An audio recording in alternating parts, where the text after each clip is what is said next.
maybe you can short tell us how does a multibeam sonar actually work? Okay, that's a good question. It's a good question.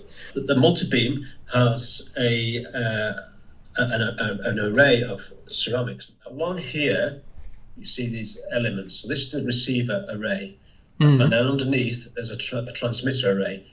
This is an illustration of our 720 IS, so that one of our bigger sonars, but the principle is the same. You have an array of receivers. I'll just play this animation so you can see the transmitter is sending out the acoustic energy of the 120 degrees, and then you will get some reflections coming back hitting these array, the array, this receiver array. Now, signals that come from directly in front will hit the array virtually the same time, whereas reflections coming from the side, there'll be a delay between each of the different arrays as the sound hits it. It's one sound going out, but the receiver, it's processing the signals with time delays between each one, and it can do that for many, many different beams.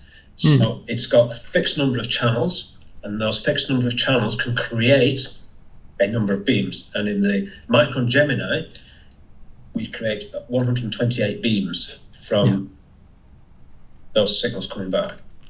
That's basically what the multibeam is doing. So it interprets where the echoes is coming from. Correct. Yeah. Correct.